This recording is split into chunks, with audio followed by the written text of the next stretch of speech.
Samajwadi party के सांसद शफीकुर रहमान बख्श साहब पार्टी के प्रति हमेशा मजबूती के साथ खड़े रहे।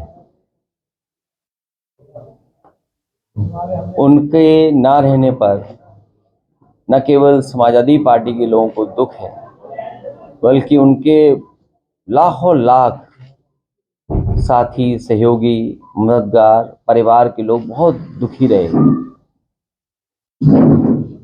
इंसान के जीवन में सबसे बड़ी बात है पहचान और सम्मान।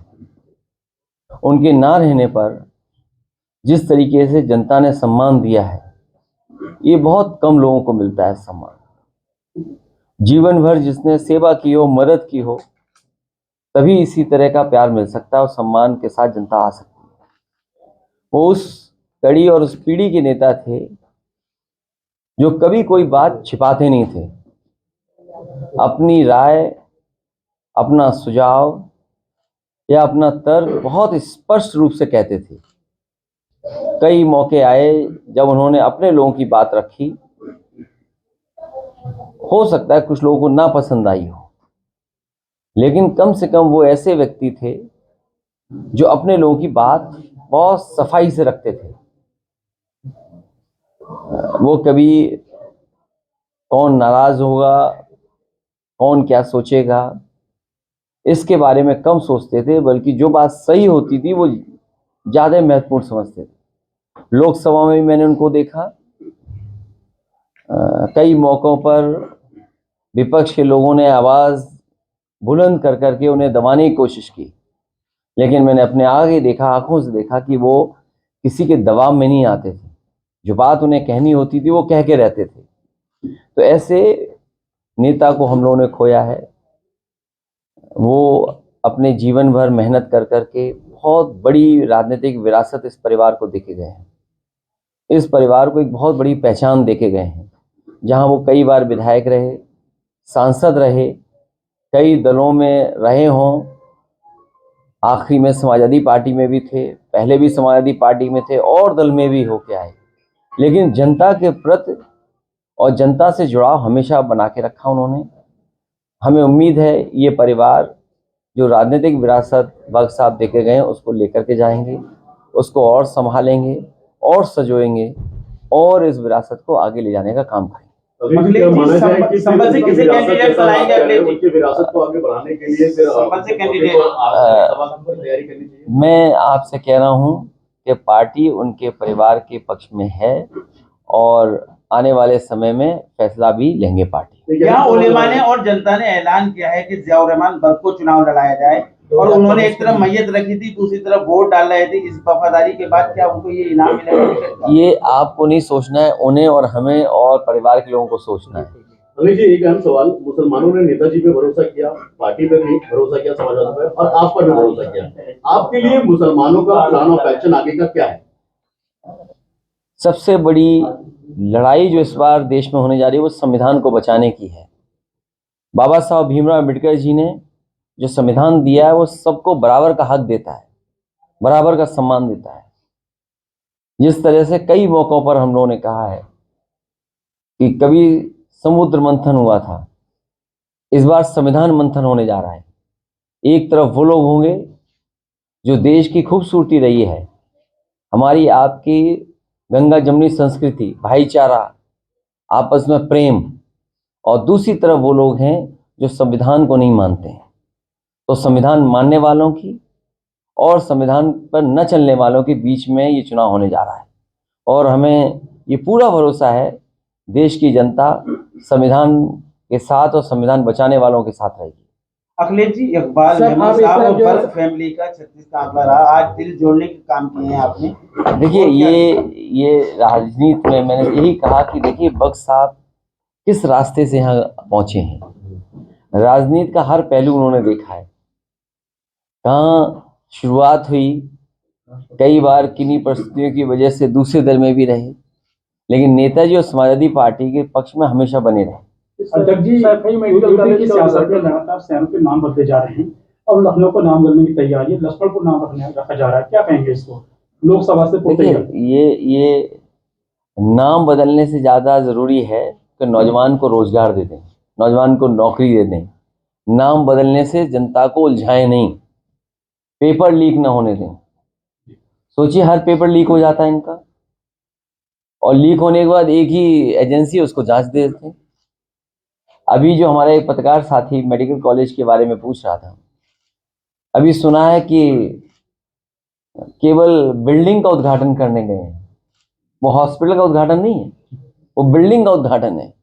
हॉस्पिटल का मतलब ये है कि किसी व्यक्ति का इलाज होना शुरू हो जाए, बिस्तर हो, बेड हो, मेडिकल फैसिलिटीज़ हो, स्टाफ अपॉइंट हो जाए, ओटी चलने लगे, दवाइयाँ हो, वो बिल्डिंग का उद्घाटन करने गए हैं। इसी तरह सुना है कि एक वर्चुअल उद्घाटन भी हुआ है आगरा में मेट्रो का। ये समाजवादियों की मेट्रो थी, ये कोई बीजेपी ने तो काम स्लो किया, रोका, बेमन पूरा किया है। जितना भी आगरा का अलाइनमेंट किस तरफ से किस तरह जाएगी, कहाँ पर क्या बनेगा, ये पूरा समाजवादियों के सरकार में फैसला हो गया था, वही मेट्रो का वर्चुअली उद्घाटन किया। जैसे नाम बदले जा रहे हैं तो इसके मायने क्या है कि मतलब ये लक्ष्मण को नाम रखा ऐसा है, आप सरकार बदल दो, इनका नाम अपने आप बदल जाएगा। सर एक सवाल ये है, सर एक सवाल ये है, सर 4 दिन पहले अभी जो सर धनंजय सिंह ने जो है चुनाव लड़ने का ऐलान किया सर जौनपुर से कृपा शंकर के सामने, और उसके ठीक बाद ही जो है सर जो है सर ये कोई खबर नहीं है, ये तो कोई खबर नहीं है। हम लोग कैसे कोई प्रश्न लगा सकते हैं? महाराष्ट्र में इंडिया अलायंस की दोबारा मीटिंग आप जा रहे हैं वहाँ पे?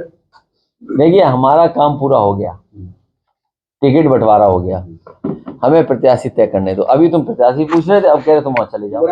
कैसे लोग हो भाई? जो काम हमें करना है वो करने दो, तो वहां भेज रहे कि जाइए वहां चले जाओ। अभी हमें काम अपना करना है। अगर उन्हें वोट पता लग जाए कि वोट एक और विस्तार से मिल सकते हैं तो एक और विस्तार कर देंगे। ये इतने घबराए हुए लोग हैं। मंत्री बनने से हमारे 2 लोकसभा जीत जाएंगी तो उस पत्रकार को भी मंत्री बना देंगे। सर बीजेपी का मिशन 400 है। तो ये जो बनाया गया विस्तार, ये विस्तार कोई जनता की सेवा के लिए मंत्री नहीं बने हैं, ये जनता को कैसे वोट ले लें, और जनता देख रही है उन्हें। अभी लड़ाई खत्म नहीं हुई है, अभी तो केवल मंत्री बने हैं, अभी विभाग बनना है, फिर विभाग बनने के बाद इन्हें प्रमुख सचिव अपॉइंट कराना है, फिर अपनी मर्जी के जो विभाग मिलेगा उसके जिले जिले में अधिकारी अपॉइंट होने हैं। अरे एक जाल से नहीं निकले ये मामला, ये जो बने भी हैं, शपथ लिए हैं, अभी इनको बड़ी मेहनत करनी पड़ेगी। पहले अपने प्रमुख सचिव अपॉइंट कराने के लिए, विभाग के लिए भी मेहनत करनी पड़ेगी, और फिर जिले जिलों में जो विधायक और लोग बैठा लेते हैं अपने अपने अधिकारी, उन्हें हटाना, उन्हें नए लाना। अभी तो बहुत दिन है, और जब तक ये काम होगा तब तो चुनाव आ जाएगा, आचार संहिता लग जाएगी, मंत्री बस मंत्री बने रहेंगे, काम नहीं कर पाएंगे। परिवार को लेकर के मुद्दा बना लिया। परिवार के अंदर नीतीश कुमार को बार बार पार्टी बदलने के लिए कहा जाता है, और यूपी के अंदर अब कहीं न कहीं कहा जाता है ओम प्रकाश राजभर को। अरे छोड़ो ना, देखिए ये जो पलटा पलटी जो चल रही है ना, इससे कोई जनता का भला नहीं हो रहा है। मोदी जी ने मुद्दा बना लिया परिवार को लेकर के, जो टिप्पणी हुई थी उसको लेकर तो के। आप परिवार वाले हैं ना, तो आप बीजेपी को वोट मत देना। अच्छा सर, दूसरा सवाल ये है क्यों, और क्या है? अरे भाई मैंने कहा कि अगर ये बात सवाल उठा रहे हो, ये भी परिवार है, ये भी परिवार है, हम भी परिवार है, ये सब परिवार है, नहीं परिवार है बताओ? ये भी परिवार है। ये बताइए परिवार वालों से वोट लेंगे तो बीजेपी ये तय करे कि परिवार वालों को टिकट नहीं देंगे, ये भी तय करे कि जो परिवार वाले हैं उनसे वोट मांगने नहीं जाएंगे। आप परिवार वाले हो कि नहीं हो जी? तो आप परिवार वालों सवाल मत पूछो, वो कह रहे हैं पूरा देश मेरा परिवार है। तो हमारा नहीं है देश परिवार, बताओ। अरे ये बताओ देश हमारा परिवार नहीं है क्या?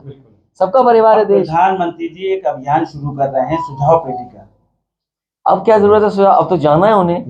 अब ये सुझाव मांगो कि जाए कैसे वो, इसके लोग सुझाव देंगे। अभी टिकट मत बांटो, नहीं तुम और टिकट बंटवा दोगे और झगड़ा करा दोगे। संभल का बहुत जल्दी सर इंडिया गठबंधन को लेकर क्या वहाँ का भी हो जाएगा। हाँ? अब सूची आ जाएगी बहुत जल्दी, और चुनाव आ गया है, तारीख आने दो, सब सूची आ जाएगी। मंत्री जी बनने के बाद इस लोकसभा चुनाव में आपकी से सपा का सफाया हो जाएगा। आज मंत्री बनने के बाद दावा किया है बयान दिया। ये भी बड़ी एक्सरसाइज, मैंने आपसे कहा अभी बहुत बड़ी एक्सरसाइज है। विभाग कौन सा मिलेगा, प्रमुख सचिव कौन होगा, अपनी मर्जी के अधिकारी अपॉइंट होने, तो चुनाव आ जाएगा। देखना आप, विभाग नहीं मिल पाएगा तो चुनाव आ जाएगा।